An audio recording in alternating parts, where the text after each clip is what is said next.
شعر پڑھ رہی تھی۔ میں اکیلا ہی چلا تھا جانب منزل، مگر لوگ آتے گئے کارواں بنتا گیا۔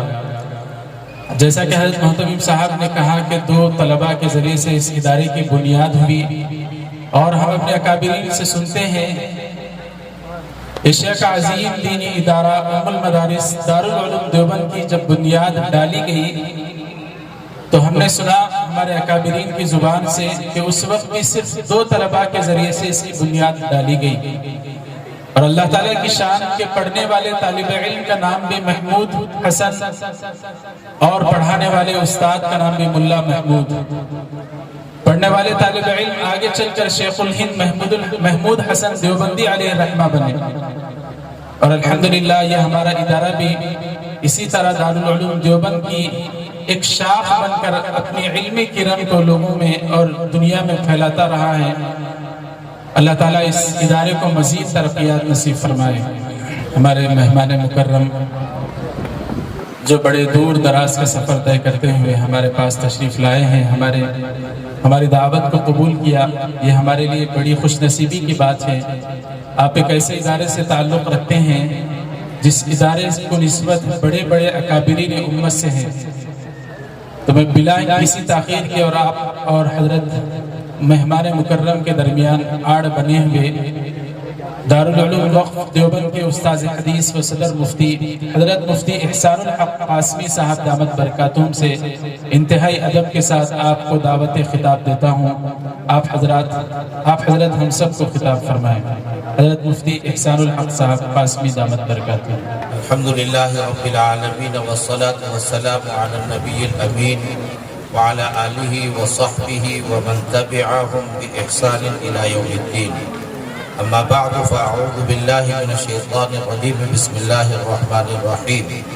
هو الذی بعث فی الأمیین رسولا منہم یتلو علیہم آیاتہ ویزکیہم وَيُعَلِّمُهُمُ الْكِتَابَ وَالْحِكْمَةَ وَإِنْ كَانُوا مِنْ قَبْلُ لَفِي ضَلَالٍ مُبِينٍ۔ وقال النبي صلى الله تعالى عليه وسلم خيركم من تعلم القرآن وعلمه أو كما قال رسول الله صلى الله عليه وسلم۔ حضرات محترمین، آپ کے سامنے اہم ترین علماء کرام موجود ہیں، ہمارے بہت ہی عزیز القدر مکرم جناب مولانا حمید اللہ قاسمی صاحب، اور اسی طرح آپ کے ادارے کے روح رواں عزیز القدر مولانا مفتی سید منصور صاحب، رفقاء کار اور پرانے اور قدیم ترین یہاں کے علماء جو اس علاقے کی سارے پیچ و خم پر مطلع ہیں، وہ بھی یہاں پر موجود ہیں۔ یہ ہمارے مفتی سید منصور صاحب اور ہمارے مولانا حمید اللہ صاحب، ان کی محنت اور جد و جہد، کاوش اور لگن کا نتیجہ ہے کہ آپ حضرات سے کچھ کہنے کا موقع مل رہا ہے۔ یہ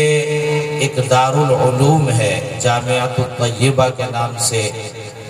اور کرنول میں ایک اہم ترین ادارہ ہے۔ اللہ رب العزت نے دیکھتے دیکھتے، جیسے کہ آپ نے رودات سنی، بہت اونچا اور اہم علمی مقام اس کو عطا فرمایا، اور درجہ عربی 4 تک کی تعلیم اس کے اندر ہو رہی ہے۔ یہ کوئی معمولی ادارہ نہیں ہوتا، اور اداروں کو یہاں تک پہنچانے کے لیے بہت ہی جد و جہد کی جاتی ہے، بڑی محنتیں ہوتی ہیں، جب جا کر یہ سب کچھ رونما ہوتا ہے۔ اللہ رب العزت ان لوگوں کو جزائے خیر عطا فرمائے جو علمی طور پر مدرسے کے مدرس یا منتظم کہلاتے ہیں اور تعاون کرتے ہیں، یا وہ جو ٹرسٹی کہلاتے ہیں یا معاونین کہلاتے ہیں، انتظامیہ وہی اصل ہیں، اور مدرسے کے لیے وہ مالی تعاون فراہم کرتے ہیں، جس کے نتیجے میں مدرسہ ترقی کرتا ہے اور آگے بڑھتا ہے۔ بہرحال ہمارے ان مدارس کا تمام کا حاصل یہ ہے کہ ہم ان میں قرآن کریم کی تعلیم دیتے ہیں، قرآن کریم کے الفاظ پڑھاتے ہیں، قرآن کریم کے معانی پڑھاتے ہیں، قرآن کریم کا مفہوم اور مطالب پڑھاتے ہیں، قرآن کریم میں کیا احکام اللہ رب العزت نے بیان فرمائے وہ پڑھاتے ہیں، قرآن کریم میں کیا ہدایتیں ہیں، کیا عبرتیں ہیں، کیا نصیحتیں ہیں، وہ تمام ہمارا اوڑھنا بچھونا قرآن کریم کو پڑھنا اور پڑھانا ہے۔ اس میں کوئی ایسی چیز نہیں ہے، نہ کوئی محل اعتراض، نہ کوئی قابل شکایت، کوئی مواد اور کوئی مضمون اس کے اندر نہیں ہوتا۔ اللہ کے بندے ہیں، اللہ کی مخلوق ہے، اللہ کے بندے کس طرح اللہ کے ہو جائیں اور اللہ کے بندے اللہ کی مخلوق کے لیے کس طرح ہمدرد ہو جائیں، یہی سبق ان مدرسوں کے اندر پڑھایا جاتا ہے۔ اس ہندوستان کی تاریخ عجیب و غریب ہے۔ اللہ رب العزت نے اس میں بڑے بڑے علماء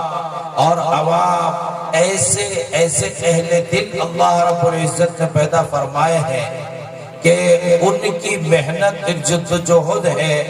کہ یہ داڑیاں، ٹوپیاں اور یہ اسلامی تشخصات آج بھی ہمیں دنیا میں دیکھنے کو مل رہے ہیں،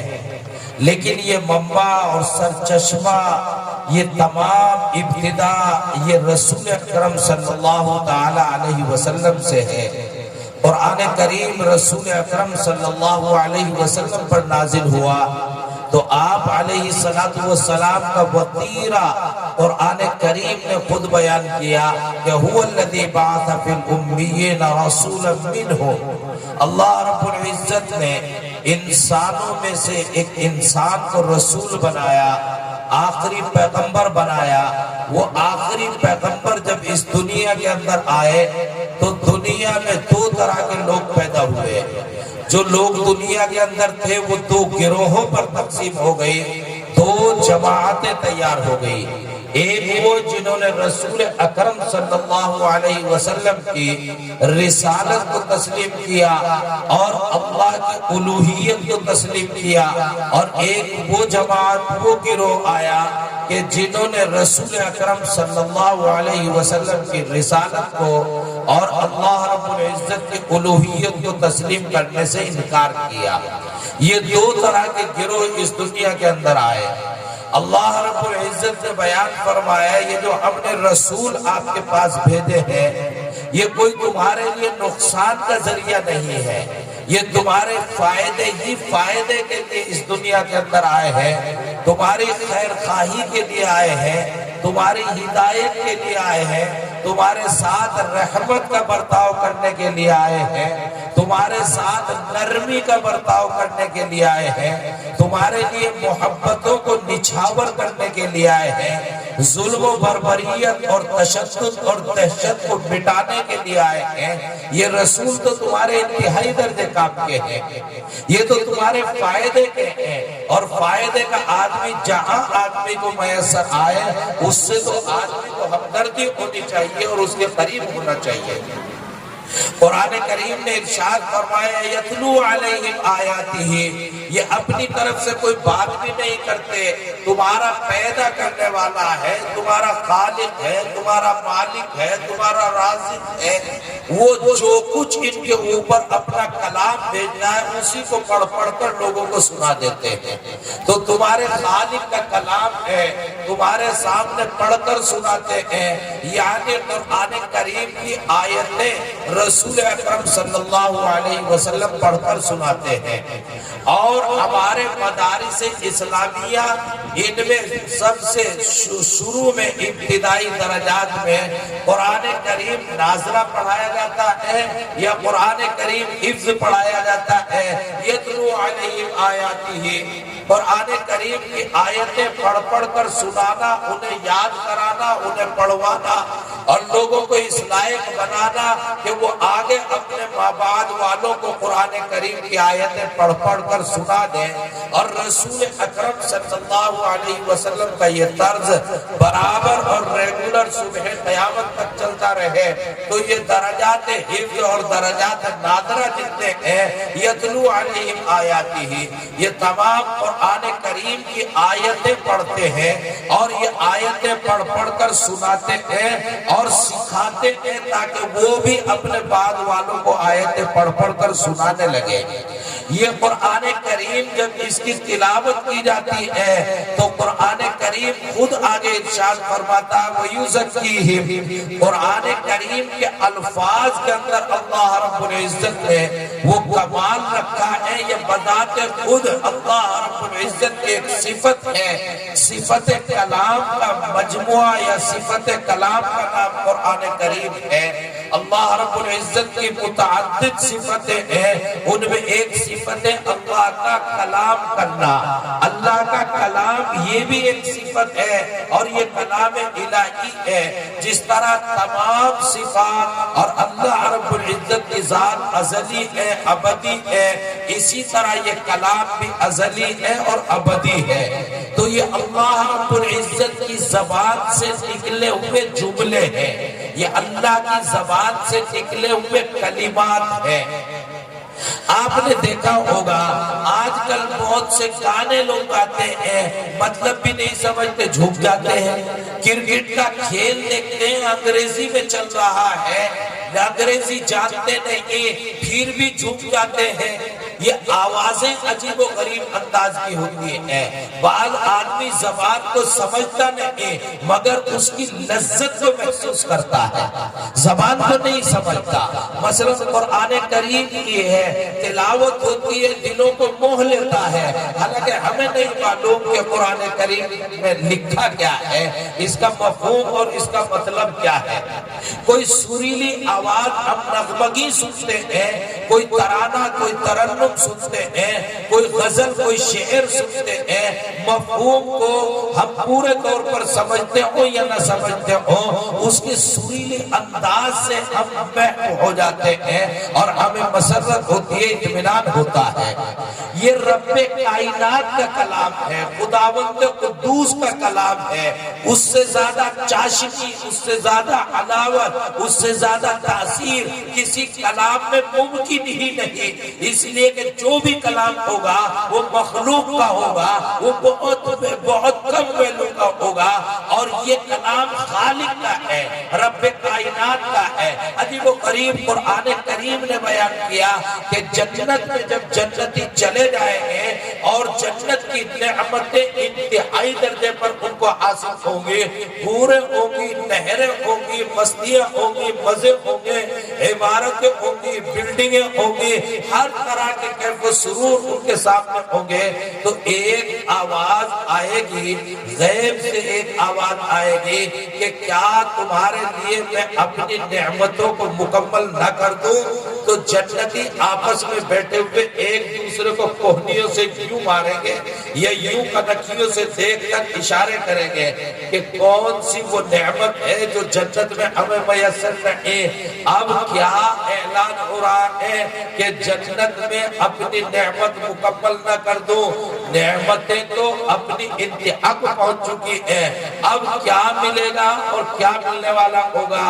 یہی ایک دوسرے کو سوالیہ انداز سے دیکھ رہے ہوں گے۔ اچانک ایک آواز آئے گی، سلام قولا من رب الرحیم۔ آج تک دنیا میں تم ایک دوسرے کو سلام کرتے رہے، ایک دوسرے کے لیے دعائیں کرتے رہے، آج اللہ رب العزت آپ کو سلام کرتے ہیں۔ یہ آواز جب آئے گی تو لوگ اس آواز کی طرف یوں چہرہ اٹھا کر متوجہ ہوں گے اور یوں ہی متوجہ ہوئے رہ جائیں گے، جنت کی تمام تر نعمتوں کو بھول چکے ہوں گے۔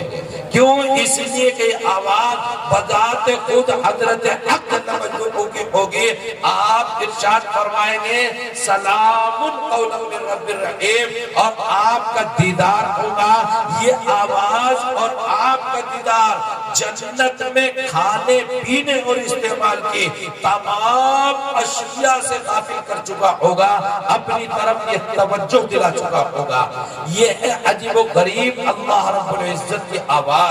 یہ قرآن کریم اللہ رب العزت کی آواز، اللہ رب العزت کے کلمات ہیں۔ آپ اس کو سمجھ کر پڑھیں۔ مقصود تو یہ ہے کہ آپ اس کو سمجھیں، اس کے اندر لکھا کیا ہے، اس کا مطالبہ کیا ہے، اس کا تدبر، اس کا تفکر، اس کو زندگی میں رچانا اور بسانا، جس کے لیے قرآن کریم نازل ہوا ہے۔ لیکن اگر آپ بغیر سمجھے بھی اس کو پڑھ رہے ہیں تو یزکیہم، ان الفاظ کی تأثیر قلوب کے اوپر یہ ہے کہ قلوب کے اندر تزکیہ پیدا ہوتا ہے، قلوب کے اندر نورانیت پیدا ہوتی ہے، قلوب کے اندر جمال پیدا ہوتا ہے، قلوب کے اندر ایسی کیفیت پیدا ہو جاتی ہے کہ آدمی اللہ ہی کا ہو کر رہ جاتا ہے۔ جس کے کلام کو سنتا ہے اس کے کلام کا اثر ایسا ہوتا ہے کہ اسی کا گرویدہ ہو کر رہ جاتا ہے۔ بعض ترنم آپ نے ایسے سنے ہوں گے کہ آپ نے آج تک ترنم والے کو، نعت خواہ، نظم خواہ، غزل گو کو دیکھا نہیں، مگر اس کی آواز سنی اور آواز سن کر آپ کا دل ان کے حوالے ہو گیا۔ اللہ رب العزت کے کلمات جب محبت سے آپ پڑھتے ہیں، یہ حفاظ کرام قرآن کریم کو اپنے سینے کے اندر محفوظ کرتے ہیں، اپنی زبان سے پڑھتے ہیں، تو حضرت حق جل مجدہ کے کلمات دل کے اوپر ایسے اثر انداز ہو جاتے ہیں کہ وہ دل شیطان کو دھتکارتا ہے اور اللہ کے حوالے ہو جاتا ہے۔ تو قرآن کریم نے کہا یتلو علیہم آیاتہ ویزکیہم، دلوں کو صاف کرنے کا ذریعہ، دلوں کو پاک کرنے کا ذریعہ یہ قرآن کریم کے الفاظ ہیں۔ اور پھر جب اللہ رب العزت اس سے آگے پڑھنے پڑھانے کی توفیق عطا فرماتے ہیں اور آگے کوئی پڑھتا ہے، آگے کوئی پڑھتا ہے، تو پھر ارشاد فرمایا وَيُعَلِّمُهُمُ الْكِتَابَ وَالْحِکْمَةَ کہ رسول اکرم علیہ السلام الفاظ کے بعد ان الفاظ قرآنی کی تعلیم دیتے ہیں۔ تعلیم کا مفہوم یہ ہے کہ رسول اکرم علیہ السلام اس کلام ربانی کی عبرتیں اور حکمتیں اور نصیحتیں اور احکام ان کو کھول کھول کر اپنے الفاظ سے بھی بیان فرماتے ہیں اور عملی طور پر بھی پریکٹیکل لوگوں کے سامنے اس کو رکھتے ہیں۔ آپ دونوں طرح نمونہ پیش کرتے ہیں، آپ اپنی زبان مبارک سے بھی بیان کرتے ہیں اور وہ اعمال جو قرآن کریم میں مطلوب ہے ان کو کر کر کے دکھاتے ہیں اور سکھاتے ہیں۔ یعنی اب ضرورت ہے کہ رسول اکرم صلی اللہ علیہ وسلم کی احادیث مقدسہ کو سمجھا جائے اور پڑھا جائے، جس کے ذریعے سے قرآن کریم کے معانی اور مفاہیم اور قرآن کریم کے تقاضے اور مطالبے ان کے اوپر آپ مطلع ہو سکے، جسے آپ تعلیم یا مولویت سے یا عالمیت سے تعبیر کرتے ہیں۔ وہاں ابتداء جو تمام کتابیں پڑھائی جا رہی ہیں وہ صرف اس لیے ہے کہ احادیث مقدسہ کے ذخیرے کو سمجھنے کی لیاقت و صلاحیت طلبہ کے اندر پیدا ہو جائے، اور احادیث مقدسہ پر زور اس لیے ہے کہ یعلمہم الکتاب، تاکہ قرآن کریم اس کے مفاہیم اور مطالبات پورے طور پر ہمارے سامنے آ جائے۔ جب یہ قرآن کریم کی تعلیم حاصل کرتے ہیں، احادیث مقدسہ کے ذخیرے کو سمجھتے ہیں، تو پہلے سے جو دلوں کے اندر جلا پیدا ہوا، جو دلوں کا رجحان اللہ رب العزت کی طرف الفاظ قرآنی سے ہوا تھا، وہ تو آپ تک معاملہ محدود تھا کہ آپ کے قلوب مجلہ ہو گئے تھے، آپ نے اپنے دلوں کو اللہ کے حوالے کر دیا تھا، آپ جنت کے مستحق ہو گئے تھے، اللہ کی محبت آپ کے دلوں میں محبوب ہو چکی تھی اور جاگزی ہو چکی تھی۔ اب جب آپ نے قرآن کریم کی گتھیاں کھول کر دیکھی، قرآن کریم کے معانی اور مفاہیم کو دیکھا، تو پھر والحکمہ یعلمکم الکتاب والحکمہ، پھر اللہ رب العزت پھر اللہ رب العزت آپ کے قلوب کو یہی نہیں کہ مجلہ رکھتے ہیں، بلکہ آپ کے قلوب سے بیدار مغزی کے ایسے فیصلے رونما ہوتے ہیں۔ اللہ رب العزت وہ بصیرت اور وہ فراست آپ کو عطا فرماتے ہیں کہ جس کے ذریعے سے آپ معاملات میں، عبادات میں، سیاسیات میں، معاشرات میں، دنیا کے اور آخرت کے ہر میدان میں آپ کے قلوب کے اندر اللہ رب العزت فیصلے القا فرماتے ہیں، اور وہ حکمتیں سامنے آتی ہیں جن سے امتیں سدھرتی ہیں، جن سے دنیا کو انتہائی درجے فیض ہوتا ہے۔ یہ مدارس اسلامیہ یہ قرآن کریم کے الفاظ یا قرآن کریم کے معانی ان کے سیکھنے اور سکھانے یا ان کی ترویج و اشاعت اور ان کی تبلیغ کے لیے وجود میں آئے ہیں۔ ظاہر ہے کہ جب ان کے قلوب بھی پاک و صاف ہیں اور ان کے اندر حکمتیں اور اللہ رب العزت نے القا فرمائی ہیں، تو پھر ان کے فیصلے دنیا کے لیے انتہائی کارآمد ہوں گے۔ قرآن کریم نے کہا انما یخشی اللہ من عبادہ العلماء۔ یہی وجہ ہے کہ اس ہندوستان کی طویل ترین اور کہیں کہیں تلخ ترین تاریخ کے درمیان جب وہ وقت آیا، حالات نے عقائیہ لی، تو حجت اللہ فی الارض حضرت مولانا محمد قاسم صاحب نانوتوی نور اللہ مرقدہ، حضرت مولانا رشید احمد گنگوئی نور اللہ مرقدہ، حضرت حاجی عابد حسین صاحب نور اللہ مرقدہ، سید الطائفہ حضرت حاجی امداد اللہ صاحب نور اللہ مرقدہ، اور ان کے پیر حضرت میاجی نور محمد جھنجانوی نور اللہ مرقدہ، ایک سب علماء کی اور اہل اللہ کی کہ انہوں نے اس طرف توجہ فرمائے، اور جو اللہ رب العزت نے قلوب میں تزکیہ اور حکمتیں عطا فرمائی تھی، ان حکمتوں سے فیصلے وجود میں آئے۔ جب ان حکمتوں کی بنیاد پر فیصلے وجود میں آتے ہیں تو وہ پھر کار فرما ہوتے ہیں، دیر تک اور دور تک ان کے اثرات رونما ہوتے ہیں۔ آپ نے سنا ہے ابھی کہ انار کے درخت کے نیچے ایک استاد ہے، ایک طالب علم ہے، اور دارالعلوم دیوبند کا آغاز ہو رہا ہے۔ کون جانتا تھا آج دارالعلوم دیوبند ایک عمارت جو دیوبند میں ہے اس کا نام نہیں ہے، دارالعلوم دیوبند برِ صغیر کے چپے چپے پر چلنے والے مدرسوں کے مجموعے کا نام ہے۔ یہ کیا صورتحال ہے؟ یہ صورتحال یہ ہے کہ آپ نے اپنے دل کو اگر ایسا بنایا ہے کہ لو اقسم علی اللہ لأبرہ، آپ اپنے قلوب میں قرآن کریم اور اس حقانیت اور اس کے علوم اور اس کے معارف کو اس انداز پر حاصل کریں کہ آپ کا دل ہو اور اللہ رب العزت کا گھر ہو، خداوند قدوس آپ کے دل میں ہو اور آپ کا دل خداوند قدوس کے حوالے ہو، تو پھر تو خدائی ساری آپ ہی کی ہے، پھر تو خدائی ساری آپ ہی کی ہے، پھر تو آپ جو چاہے کریں، بس اللہ رب العزت آپ کو کبھی نامراد واپس نہیں بھیجتے۔ قرآن کا رسول اکرم علیہ السلام نے ارشاد فرمایا کہ بعض بندے اس مقام پر پہنچ جاتے ہیں کہ اگر اللہ کے سامنے ضد کر کے بیٹھ جائے، جیسے ابو کے سامنے ضد کر کے بیٹھ جاتے ہیں، ابو سوچ رہے ہیں یہ نہیں کرنے دینا، نہیں دینا، نہیں دینا، لیکن بچوں نے ضد لگا لی تو ابو گھٹنے ٹیک کے بیٹھ جاتے ہیں، بھائی کر لو کوئی بات نہیں۔ تو اللہ کے سامنے اس طرح ضد کر کے بیٹھ جائے تو اللہ رب العزت کا بھی نامراد اور ناکام واپس نہیں فرماتے۔ جب انہوں نے ارادے ان قلوب کے ساتھ کیے ہیں تو پھر ان کے نتائج اسی طرح برآمد ہونے تھے جو آپ کے سامنے ہیں۔ دلوں کا تعلق عجیب و غریب ہے، مردوں کا ہو یا عورتوں کا ہو، من عمل صالحا من ذکر او انثی وهو مؤمن